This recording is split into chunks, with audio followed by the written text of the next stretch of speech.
Hi all, എല്ലാവർക്കും നമസ്കാരം. സർവമായ അങ്ങനെ ഞാൻ തിയേറ്ററിൽ പോയി കണ്ടിരിക്കുകയാണ്. പടത്തെ പറ്റി പറയാനാണെങ്കിൽ നല്ലൊരു എന്താ പറയുക, ഒരു നല്ലൊരു ഡീസൻറ്റ് സിനിമ. കുറേ മാസങ്ങൾക്ക് ശേഷം ഒരു ഫീൽ ഗുഡ് പടം വീണ്ടും പോയി കണ്ടു. മനസ്സ് നിറഞ്ഞിറങ്ങി വന്നു. നല്ലൊരു സിനിമ. ഇതിൻ്റെ ഡയറക്ടർ അഖിൽ സത്യൻ, ഒരു ബിഗ് താങ്ക്സ്. നല്ലൊരു സിനിമ നമ്മുടെ മുമ്പിലേക്ക് സമ്മാനിച്ചതിന്. അത് ഈ ഒരു ക്രിസ്മസ് സമയത്ത് പോയി ഫാമിലി ആയിട്ട് പോയി കാണാൻ പറ്റിയ നല്ലൊരു മനോഹരമായ ഒരു ചിത്രം. കൂടുതലൊന്നും വർണ്ണിക്കാനില്ല. പിന്നെ അതിൽ അഭിനയിച്ചേക്കുന്നത് നമ്മുടെ നിവിൻ പോളി. കുറേ കാലത്തിന് ശേഷം നിവിൻ പോളിയെ നമുക്ക് നല്ലൊരു വേഷത്തിൽ തിരിച്ചു കാണാൻ പറ്റി. അദ്ദേഹത്തിൻ്റെ ഒരു 10 വർഷം മുമ്പ് ഇറങ്ങിയ കുറേ പടങ്ങളിലെ ഒരു നിവിൻ പോളിയെ നമുക്കിതിൽ കാണാൻ പറ്റി. തട്ടത്തിൻ വടക്കൻ സെൽഫി, പ്രേമം, നേരം, അങ്ങനെ കുറേ സിനിമകളിൽ അദ്ദേഹം നമ്മളെ അഭിനയിപ്പിച്ച് എന്താ പറയുക, നമ്മളെ രസിപ്പിച്ച ഒരു നടനാണ്. ആ ഒരു നടനെ നമ്മൾ പിന്നെ കുറേ മിസ് ചെയ്തു. കുറേ കൊമേഴ്ഷ്യൽ പടങ്ങൾ എടുത്തു, പക്ഷെ ഒന്നും തന്നെ സക്സസ് ആയില്ല. എല്ലാം തന്നെ ബോക്സ് ഓഫീസിൽ പൊട്ടി തകർന്ന് വീണ് ഈ നടനെ മറന്നുപോയി എന്നൊരു രീതിയിലേക്കൊക്കെ വരെ അവസ്ഥ വന്നിട്ടുണ്ട്. അതിൽ നിന്നൊക്കെ പിന്നെ തിരിച്ചു വന്നേക്കണം നിവിൻ പോളി. എന്താ പറയുക, വളരെയധികം സന്തോഷമുണ്ട് അദ്ദേഹത്തിൻ്റെ ഒരു കംബാക്കിൽ. ഒരു ഓഡിയൻസ് എന്ന രീതിയിൽ ഞാനും വളരെയധികം സന്തോഷത്തിലാണ്. Actually I am a fan of him. ഞാൻ കുറേ പടങ്ങൾ അദ്ദേഹത്തിൻ്റെ പണ്ട് കണ്ട ആസ്വദിച്ചതാണ്. വീണ്ടും എന്താ പറയുക, ഒരിടയ്ക്ക് നിരാശപ്പെടുത്തിയ ആൾ തന്നെ നമ്മളെ വീണ്ടും തൃപ്തിപ്പെടുത്തിയേക്കാണ്. കൊള്ളാം, നല്ലൊരു അഭിനയം കാഴ്ചവെച്ചു അദ്ദേഹത്തിൻ്റെ അടുത്ത്. പിന്നെ ഇതിലേക്ക് പോകുമ്പോൾ പിന്നെ മെയിൻ ക്യാരക്ടർ ലീഡ് ചെയ്തേക്കുന്നത് റിയ ഷിബു, ഒരു പ്രൊഡ്യൂസറാണ്. മലയാളത്തിലും തമിഴിലായിട്ടൊക്കെ കുറേ പടങ്ങളൊക്കെ ചെയ്തിട്ടുണ്ട്. മലയാളത്തിലെ മൊറ എന്നൊരു സിനിമ എടുത്തു. അങ്ങനെ കുറേ തമിഴ് സിനിമകൾ ചെയ്തിട്ടുണ്ട്. വിക്രത്തിൻ്റെ കൂടെ ഒരു സിനിമ ചെയ്തിരുന്നു, പ്രൊഡ്യൂസറായിട്ട് അവർ ചെയ്തിട്ടുണ്ട്. അങ്ങനെ കുറച്ച് പ്രൊഡ്യൂസേഴ്സ് പടങ്ങൾ കുറേ ചെയ്തിട്ടുണ്ട്. ഇവരുടെ ഫാമിലി തന്നെ പ്രൊഡ്യൂസർ ഫാമിലിയാണെന്ന് തോന്നുന്നു. തമൻസ് എന്ന് പറഞ്ഞൊരു പ്രൊഡ്യൂസേഴ്സിൻ്റെ ഇതിൽ തന്നെയാണ് ഇവരുടെ ഫാദറൊക്കെ. സോ കൊള്ളാം. അവരുടെ ഒരു ഫസ്റ്റ് ഒരു ആക്ടിങ്ങിൻ്റെ ഇതിൽ തന്നെ ഒരു ആദ്യത്തെ പടമാണ്. ഓവറോൾ നല്ലൊരു സിനിമ. അവർ നന്നായിട്ട് തന്നെ ചെയ്തിട്ടുണ്ട്. നല്ലൊരു ക്യാരക്ടർ അവർക്ക് കൊടുത്തിരിക്കുന്നത്, ഒരു ഗുഡ് സോൾ. അവരും ഈ നിവിൻ പോളിയും തമ്മിലുള്ള ഒരു ഇതാണ് ഇതിൻ്റെ അകത്ത് മൊത്തം പറഞ്ഞു പോണത്. അത് കൊള്ളാം. അവരുടെ ഒരു ജേണി, അവരുടെ ഒരു എന്താ പറയുക, കോമഡി പരിപാടികളും പിന്നെ എന്താ പറയുക ഇമോഷൻസും.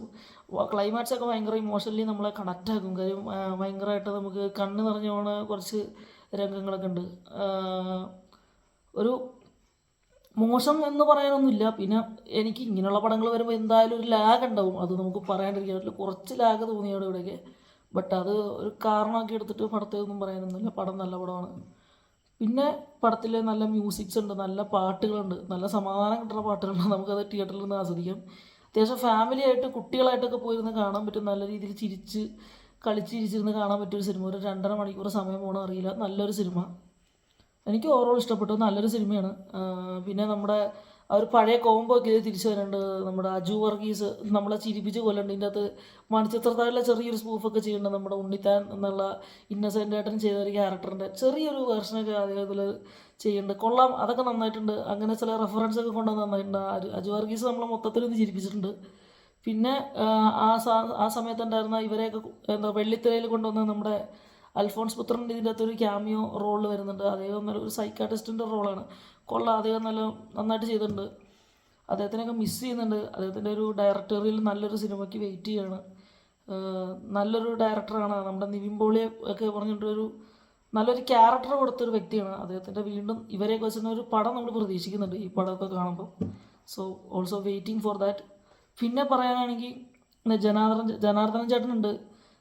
അത്യാവശ്യം കോമഡി വൈബിലുള്ള ഒരു ക്യാരക്ടറാണ്. അത്യാവശ്യം എന്താ പറയാലോ, അദ്ദേഹത്തിൻ്റെ ഒരു പരിപാടിയൊക്കെ അറിയാലോ, നമുക്ക് ഇഷ്ടപ്പെടും. നല്ലതാണ്, ഇതിൻ്റെ അകത്ത് നന്നായിട്ട് ചെയ്തിട്ടുണ്ട്. പിന്നെ കുറേ ക്യാരക്ടേഴ്സ് ഇതിൽ കൂടെ പോകുന്നുണ്ട്. വിനീതുണ്ട്, ക്യാമിയോയിൽ വരുന്നുണ്ട്.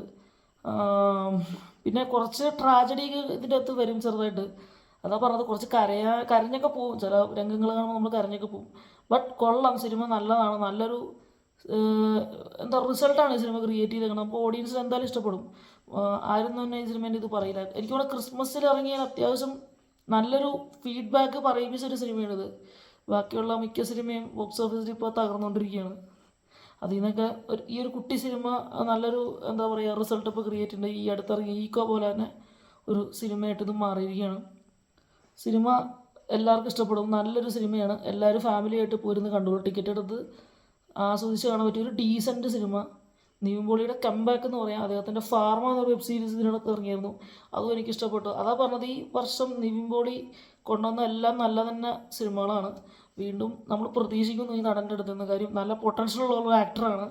അടുത്ത മലയാള സിനിമയിൽ നമുക്ക് ഇനിയും നമ്മൾ പ്രതീക്ഷിക്കുന്ന ഒരു നടനാണ്. സോ ഇതുപോലെ ഒരു പടങ്ങളായിട്ട് ഇനി അദ്ദേഹം വരട്ടെ, നല്ല കമ്മിറ്റ്മെൻറ്റ്സ് എടുക്കട്ടെ എന്ന് നമ്മൾ എന്താ പറയുക പ്രതീക്ഷിക്കുന്നു.